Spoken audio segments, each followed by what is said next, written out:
2 malam sudah hujan mengguyur tanaman usia 26 hari setelah tanam. Pagi hari ini kita melakukan penyemprotan fungisida khusus untuk penjagaan jamur serta fungisida yang sangat tepat untuk usia-usia fase awal-awal generatif, dan penjelasan tentang perbedaan dari bahan aktif yang ada di golongan triazol dari yang terlemah hingga terkuat, dan kenapa harus berhenti di usia 40 HST ke atas. Penjelasan lebih lengkapnya simak video berikut ini.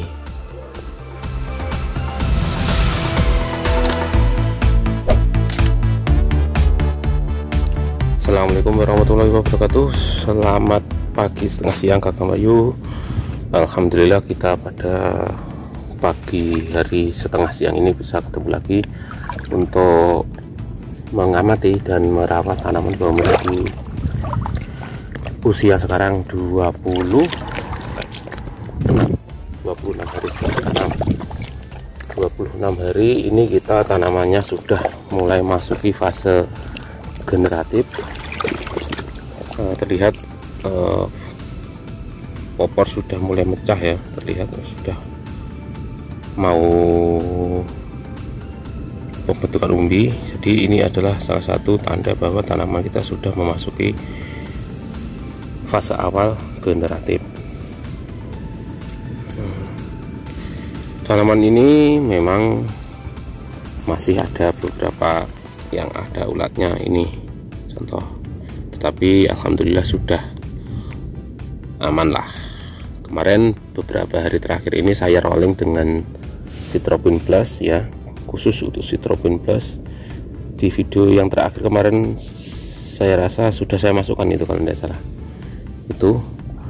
Nah, pada kesempatan hari ini kebetulan 2 hari terakhir, 2 hari ya, sejak kemarin deh, kemarin itu hujan terus, mulai dari malam dilanjutkan pagi, tadi malam juga hujan, pagi ini juga hujan. Makanya kita melakukan penyemprotan yang kemarin itu saya katakan gagal.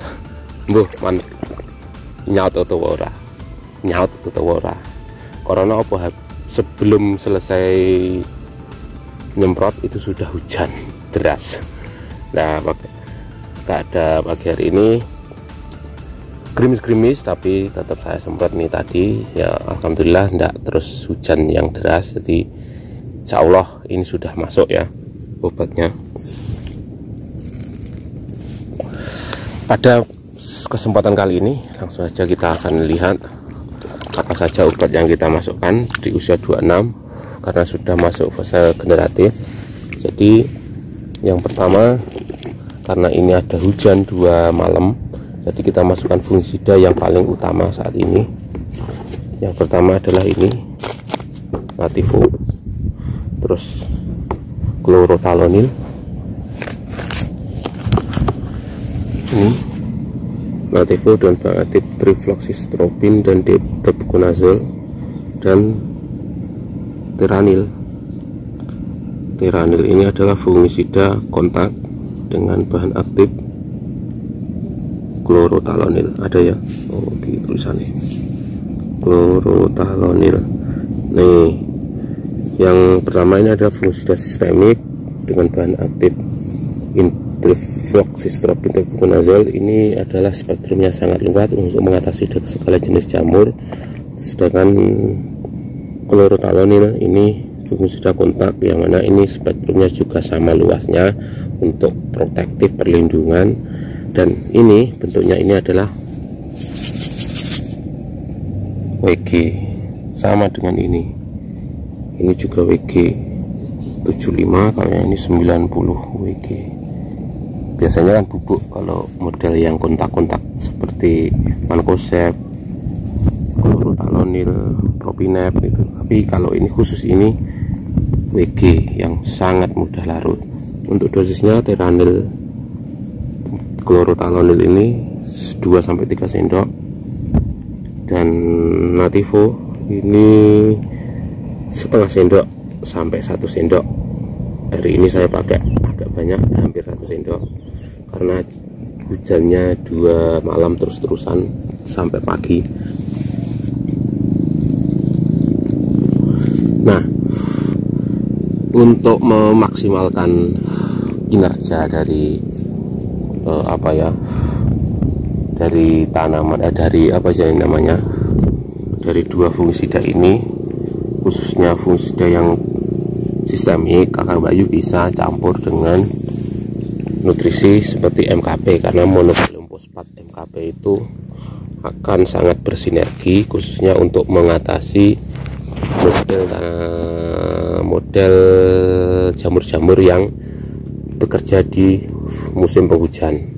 Selain dia mempunyai nutrisi yakni fosfat dan kalium yang mana dia akan mengokohkan tanaman, itu juga akan bersinergi, jadi bekerja sama dengan fungisida. Fungisida akan menyelesaikan serangan jamurnya, dan MKP akan membantu dengan memperkokoh daun. Otomatis ketika daunnya kokoh, otomatis jamur juga akan sulit untuk menyerang daun tanaman bawang merah kita. Seperti itu. Itu adalah salah satu upaya ataupun gabungan dari nutrisi dan fungisida yang bisa bersinergi, yakni MKP dengan fungisida itu bisa Kakang Bayu campur karena akan saling menguatkan. Terus untuk insect ini juga saya masukkan, karena kemarin sudah saya masukkan sitropin. Kembali lagi ke Arjuna dengan dosis 25 mili. Ini tadi 25, saya tambah yang sebelumnya 15, ini sudah 25, hampir maksimalnya kan sekitar di 30-an 40 itu. Ini saya kasih sebanyak 25 atau satu tutup ini. Satu tutup ini 25, ini tutup gawan nih, takeran. Nah, ini untuk Kakang Bayu yang seperti kemarin sudah saya omongkan, bagaimana kebetulan hari ini kan kita fokus di beberapa fungisida yang berbahan triazol ya. Contoh adalah Nativo ini dengan bahan tebuconazole. Akan saya jelaskan sedikit tentang perbedaan antara beberapa fungisida triazol, yang mana ini saya bawakan botolnya ini, contohnya ini.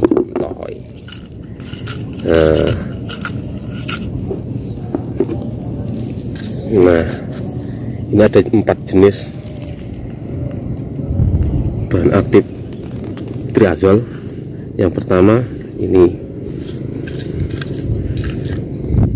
hexaconazole,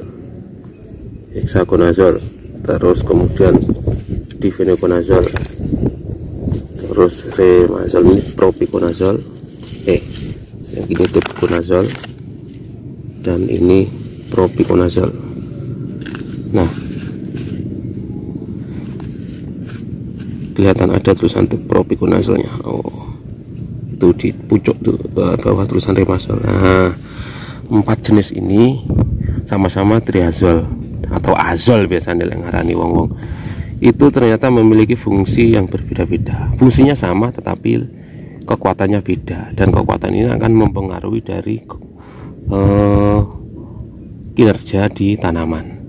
Nah, ini saya urutkan dari yang paling terendah ya kekuatannya, mulai dari hexa, dive, tebu, propi. Nah, dari yang paling lemah, agak kuat dikit, sedengan, tengah-tengah, ini yang paling kuat, propiconazole. Nah, semuanya ini adalah fungisida yang ampuh untuk mengatasi dari jamur jenis Ascomycetes ataupun jenis jamur seperti bercak daun, bercak ungu, sembuler, terus karat daun, ataupun bercak di padi itu. Nah, dan juga punya efek sama, yaitu efek menghambat pertumbuhan, tetapi kekuatannya ini tingkatannya. Nah, ini yang paling kuat, ini yang paling lemah. Lah, dalam aplikasi di bawang merah itu bisa dimulai dari 25 itu bisa dimasukkan, karena di usia seperti itu daun harus mulai kaku. Efek dari tanaman, efek dari pemakaian triazol ini adalah untuk mengokohkan daun. Efek sampingnya ya, selain untuk fungisida, daun akan kokoh, yang mana itu akan mendukung proses generatif. Terus kemudian dia juga akan menghambat pertumbuhan. Kalau Kakak Mbak Yu tahu mempraktekkan, kalau pakai Remazol itu mesti pucuk kuning ya, langsung pucuk kuning. Tetapi kalau yang selain Remazol seperti Hexaconazole Amistar, Nativo, ini enggak terlalu. Tapi kalau ini sekali semprot dosis tinggi langsung pucuk kuning, dan dia bisa mencegah salah satu jamur yang bandel di bawang merah, itu apa, buler. Ini sangat ampuh, ini masih bisa, ini tidak bisa karena ini lemah kekuatan triazolnya. Ya, yang jelas ini juga didukung oleh fungisida gandengannya ya. Kalau ini ada Procrolas, ini ada Trifloxystrobin, itu juga akan membantu yang jelas. Tetapi kita bahas yang triazolnya. Nah, terus kemudian kalau Kang Mbak Yu terkena serangan bercak ungu, semuanya ini masih bisa dipakai, ataupun antraknosa masih bisa dipakai semuanya. Cuma kalau mau langsung kejut, nah ini Nativo sama Remazol. Kalau buler khusus dua ini. Kalau ini sudah tidak mampu, ini pencegahan saja. Nah, terus ada satu persoalan yang seringkali ditanyakan, kenapa triazol tidak boleh dimasukkan ataupun riskan dimasukkan di usia 40 ke atas? Gini penjelasannya. Triazol itu dia bisa bekerja secara sistemik, bisa masuk ke dalam sistem tanaman, dia bisa menyebar dari bawah sampai ke atas. Nah, dan ada satu yang bisa lewat akar, yaitu Remazol dan Nativo. Kenapa kemudian buler itu bisa diatasi oleh dua fungisida ini? Karena dia punya efek bisa diserap oleh akar. Nah, ketika diserap oleh akar, itu akan sangat berpengaruh terhadap perkembangan dari umbi.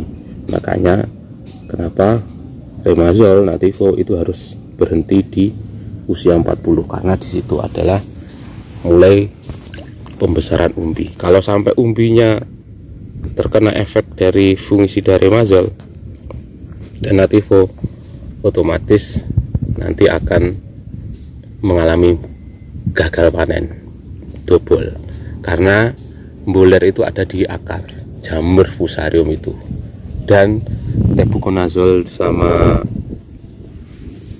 propiconazole itu bisa masuk ke daun, ke akar. Nah, ketika dia menyelesaikan urusan fusarium di akar, akan rusak akar itu yang terkena penyakit. Nah, ketika itu rusak busuk, nah umbinya yang akan kena. Makanya hati-hati kalau sudah 40 ke atas, riskan sekali ataupun ya beresiko untuk dimasukkan ini dua jenis fungisida ini, propiconazole dan tebuconazole. Kalau ini mungkin masih aman lah, karena dia tidak lewat akar, tidak terlalu kuat dia lewat akar. Kalau dua ini bisa lewat akar, disemprotkan bisa menyerap akar itu. Ini sangat kuat karena persebaran daya sistemiknya sangat kuat. Seperti itu. Karena apa? Ada beberapa kasus ya, seperti teman saya itu yang kena buler di usia 40 tetap dimasukkan. Memang selesai bulernya, daunnya kokoh lagi, berdiri lagi. Tetapi ketika panen umur 60-an dicabut, ternyata umbinya double semua, busuk akarnya. Padahal daunnya seger loh, sehat loh. Tapi karena pemakaian Remazol yang berlebihan hingga usia tua, itu yang terjadi. Nah, itu penjelasan kenapa kok propiconazole ataupun azol secara umum itu agak rawan kalau dimasukkan di usia bawang merah mulai pengumbian 40 ke atas. Apa terus gantinya? Ya, Kakak Bayu bisa rolling dengan bahan aktif yang lain seperti carbendazim ataupun mancozeb. Yang khususnya mancozeb yang Beyond M itu dia tidak bahaya, itu malah dia akan mempercepat proses pengumbian. Terus kemudian bisa juga yang lain lah, seperti kalau yang pernah saya pakai itu metalaxyl, itu juga bisa, ataupun juga bahan aktif tembaga. Itu mungkin itu penjelasan singkat dari kenapa azol itu riskan ataupun rawan dimasukkan di usia 40 atas. Masukkan di usia 25 sampai 40 los, karena dia akan melindungi tanaman, mengokohkan tanaman. Yang jelas sangat cocok untuk fase-fase generatif awal. Kalau generatif akhir ganti yang lain. Oke, itu dulu, terlalu panjang video saya. Akhir kalam, wassalamualaikum warahmatullahi wabarakatuh.